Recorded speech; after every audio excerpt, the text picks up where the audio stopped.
The cardboard box slipped from Elias Vane's hands just as the elevator doors opened, spilling 3 years of his life across the polished marble floor of the company that had once called him its miracle salesman.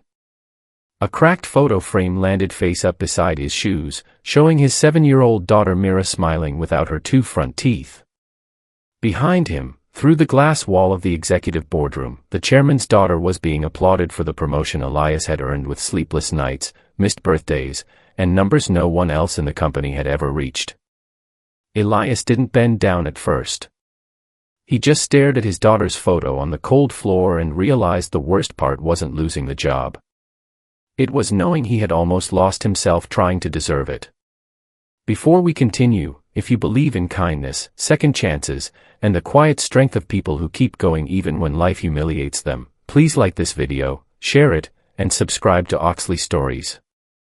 And tell us in the comments where you're watching from, your city and country, because stories like this travel farther when good-hearted people carry them. Elias Vane had not always been the kind of man who walked with his head down. 3 years earlier, when he joined Harrington and Vale as a regional sales executive, he walked into the building with a second-hand briefcase, one dark suit, and a promise he had whispered over his sleeping daughter the night before. He had told Mira that this job would change everything. No more overdue rent notices taped to the apartment door. No more stretching one roasted chicken across 4 dinners. No more pretending the heater was broken because he liked wearing his coat indoors. Mira had believed him with the pure faith only a child can offer, and because of that, Elias worked as if failure were not an option but a betrayal. He woke at 4 every morning, packed Myra's lunch, braided her hair badly but lovingly, drove her to school, then crossed the city before sunrise to meet clients who barely remembered his name. He memorized every product line, every weakness in the company's pitch, every objection before it was spoken. When other salespeople laughed at small accounts, Elias treated them like empires.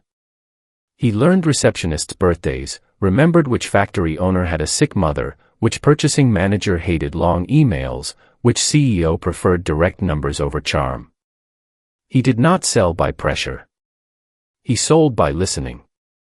By the end of his first year, he had doubled his target. By the second, competitors had begun calling him the man who could sell rain to a storm cloud. By the third, he was the company's #1 seller 3 years in a row.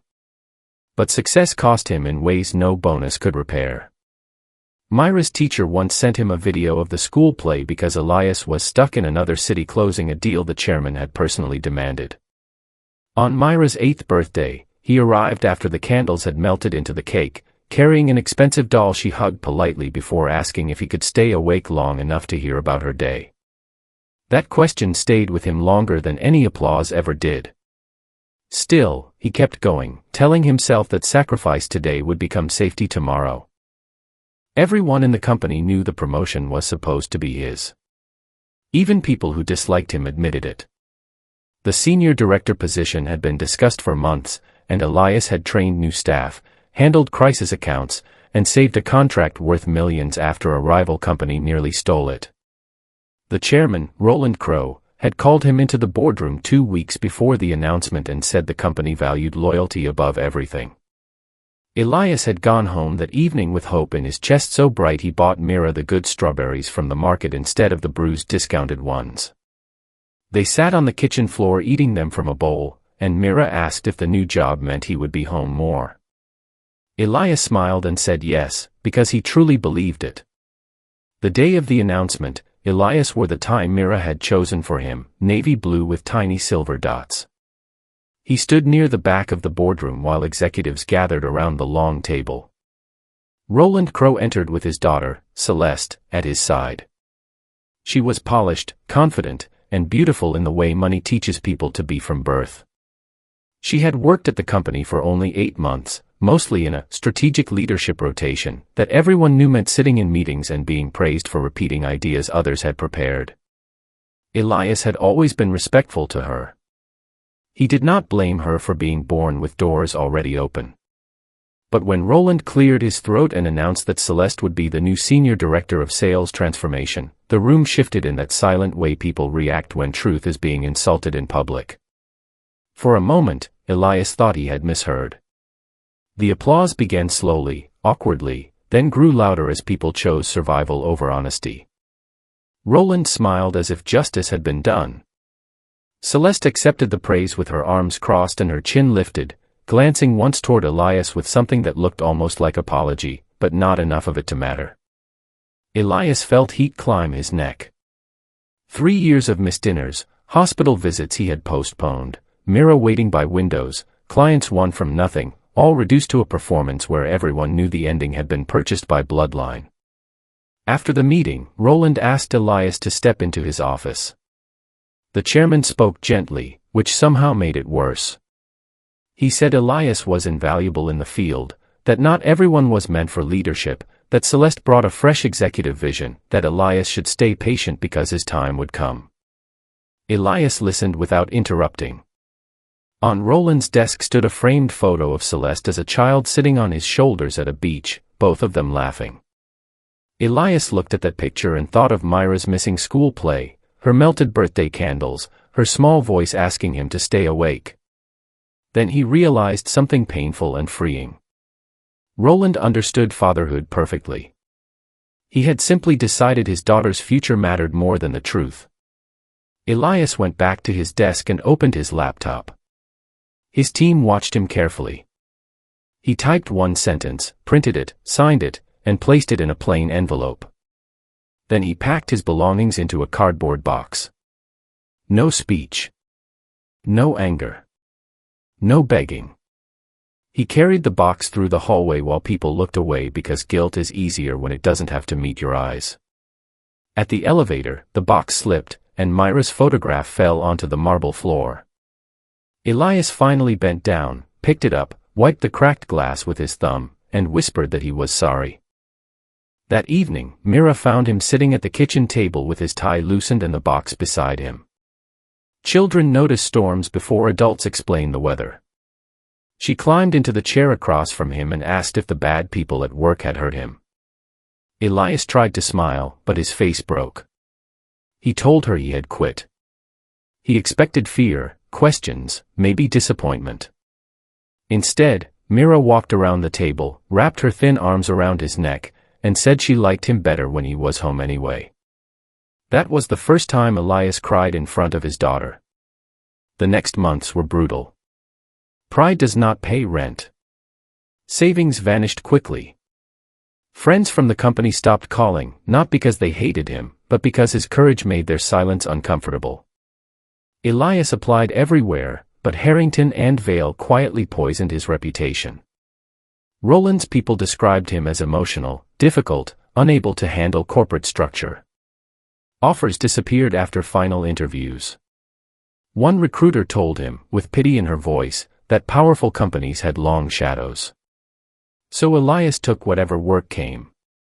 He drove delivery shifts at night, consulted small businesses in the morning, and built sales plans for struggling shops that could only pay him in installments. He helped a family-owned bakery increase wholesale orders. He helped a mechanic shop build a client referral system. He helped a widowed florist start selling corporate arrangements to hotels. He discovered that small businesses did not need fancy language. They needed someone who cared whether they survived. Mira became his quiet partner. She sat at the kitchen table doing homework while Elias drafted proposals beside her. Sometimes she stamped envelopes. Sometimes she reminded him to eat. Once, when he nearly gave up after losing a major consulting bid, she placed her piggy bank in front of him and said he could use her emergency unicorn fund. Elias laughed so hard he cried again, and the next morning he renamed his tiny consulting idea Unicorn Growth Partners because every impossible thing needed a name. For the first year, Unicorn Growth Partners was barely alive. Elias worked from the apartment, then from a shared desk in a noisy co-working space that smelled like burnt coffee and printer ink. He wore the same suit to every client meeting, pressing it under a towel with an old iron. He learned how to build websites, design pitch decks, write contracts, chase unpaid invoices, and smile through exhaustion. Every rejection felt personal until he learned to let rejection pass through him like rain. He stopped trying to prove Roland wrong and started trying to prove Mira right. Then one small success became two. The bakery doubled its revenue and referred him to a restaurant chain. The florist landed a hotel contract and referred him to an event company. A struggling medical supplier used Elias's system and won a regional distribution deal. Unlike Harrington and Vale, Elias did not take credit alone. He celebrated his clients publicly, thanked his contractors, paid freelancers before paying himself, and never missed Myra's school events again. He built the company around a rule written on a sticky note above his desk: no success is worth becoming cruel. By the second year, Unicorn Growth Partners had 10 employees. By the third, it had 47, then 80, then more than Elias could name without checking payroll. They specialized in rescuing overlooked businesses and turning them into serious competitors. Elias hired people who had been ignored, fired, underestimated, or pushed out. Former teachers, single parents, veterans, caregivers, immigrants with degrees no one recognized, salespeople who hated lying to clients, they became the heart of his company. The office was not glamorous, but it had sunlight, plants Myra chose, and a wall where employees posted photos of people they were working for, not just companies they were working with. 3 years after Elias walked out of Harrington and Vale, the old company began to crack. Celeste's promotion had made headlines inside the company but not profits outside it. She was not evil, but she had been handed authority without scars, and leadership without humility becomes expensive. Senior salespeople left. Clients complained they felt managed instead of understood. The million-dollar accounts Elias had protected began drifting away. Roland blamed market conditions, then restructuring, then staff morale, then anything except the decision everyone remembered. The final blow came when Harrington and Vale lost a national contract they had held for 12 years. The client did not move to a rival giant. It moved to a fast-growing firm called Unicorn Growth Partners. The industry noticed. Trade magazines wrote about Elias Vane, the founder who built an empire by helping overlooked businesses outsell corporations. A photograph accompanied one article: Elias in a simple gray blazer, standing beside Myra, now 11, at a charity event for single-parent families. He was smiling in the picture, but not like a man showing victory. He looked like a man who had survived something and chosen not to become bitter. Roland saw the article at 6 in the morning. His hands trembled as he zoomed in on Elias's face. Behind him, Celeste stood in the doorway of the breakfast room, holding a tablet with the same article open. For the first time, father and daughter did not know what to say to each other. Celeste had spent 3 years trying to fill a chair that had never truly belonged to her, and the weight of it had changed her. She was tired of being praised by people who secretly resented her. She was tired of failing upward while others paid the price. Quietly, she told Roland that they needed Elias. Roland refused at first. Pride is a mansion with no doors. But losses have a way of breaking windows. A week later, Harrington and Vale's board demanded an emergency acquisition strategy. They needed a partner who understood modern sales networks, client trust, and recovery. Every consultant they approached gave the same answer: talk to Unicorn Growth Partners. Talk to Elias Vane. The invitation arrived in Elias's inbox on a rainy Thursday afternoon. Myra was in the office after school, spinning slowly in his chair while pretending not to read over his shoulder. The subject line said Strategic Partnership Meeting.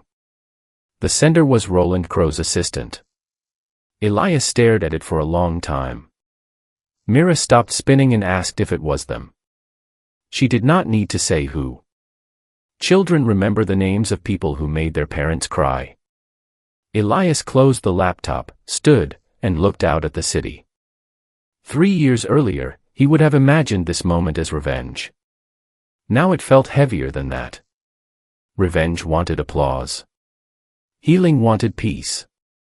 He almost ignored the email. But that night, after Myra fell asleep, Elias opened the old cardboard box he had kept in the closet. Inside were the cracked photo frame, the navy tie, and the resignation letter copy.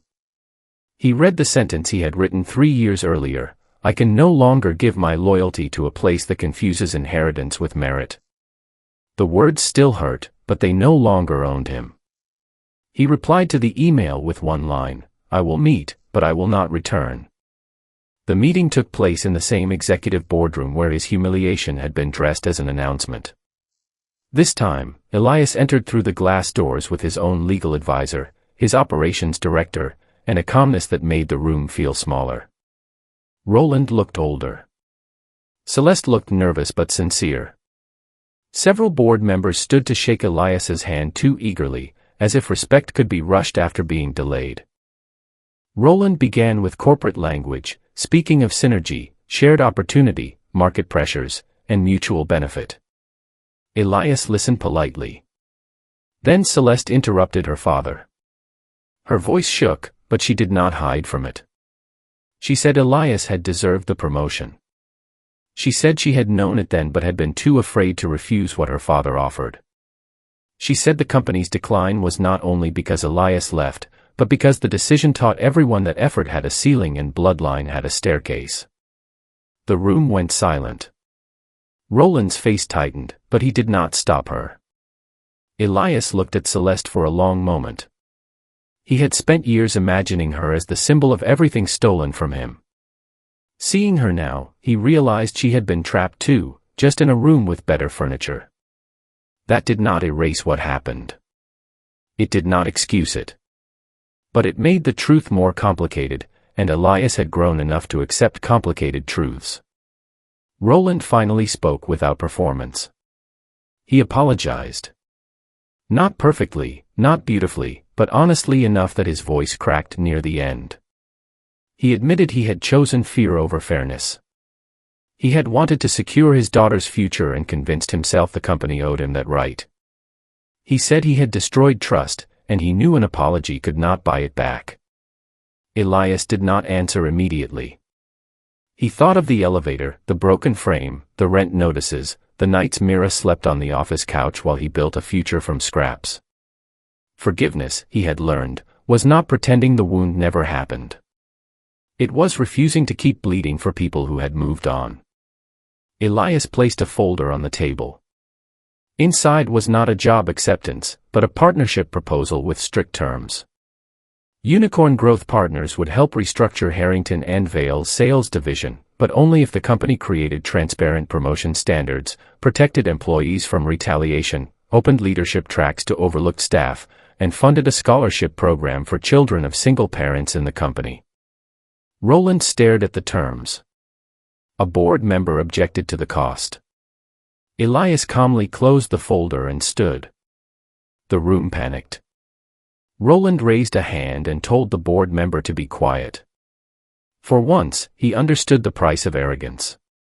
The deal was signed 2 weeks later. Industry headlines called it a shocking partnership. Some said Elias should have destroyed Harrington and Vale when he had the chance.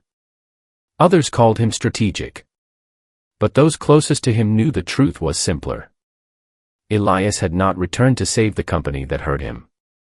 He had returned to save the people inside it who were still waiting for someone to prove fairness could exist there.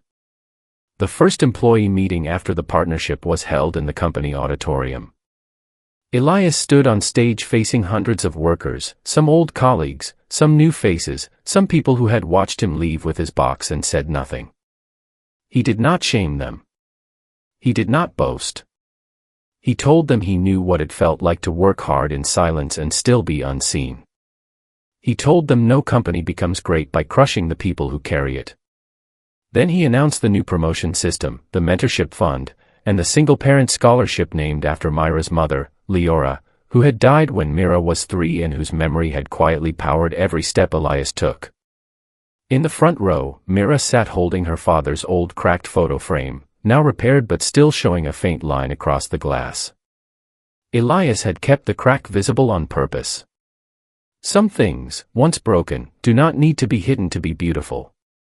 Celeste sat a few seats away, no longer in the center of borrowed applause, but working hard to earn a different kind of respect. Roland stood at the back of the room, listening like a man finally learning the language of humility. Months later, One of Harrington and Vale's warehouse supervisors became the first person promoted under the new system. She was a single mother who had submitted process improvements for years and been ignored. When her name was announced, the applause was not awkward or forced. It rose like relief. Elias watched from the side of the stage, his throat tight. That sound, he realized, was what he had wanted 3 years ago. Not applause for himself, but proof that effort could still matter.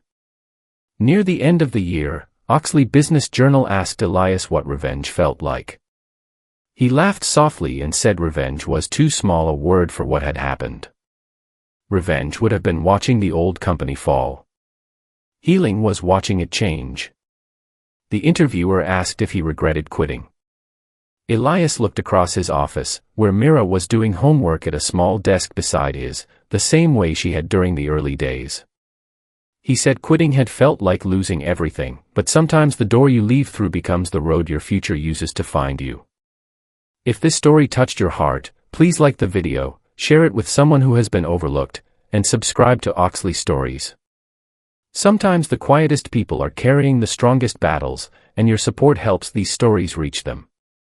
Before the ending, comment this line: "My worth is not decided by unfair people." That night, Elias and Mira returned home late after a company celebration. Their apartment was different now, larger and warmer, but Elias had kept the old kitchen table from the hard years. Mira placed 2 bowls of strawberries on it, the good kind, bright red and sweet. Elias smiled because he remembered the night he bought them with hope before losing everything. Mira pushed a bowl toward him and said he was home on time now. Elias looked at his daughter, at the repaired photo frame on the shelf, at the life that had risen from humiliation, and finally understood that the promotion he lost was never the blessing. The blessing was the moment he chose his dignity, walked away, and became the kind of man his daughter could believe in.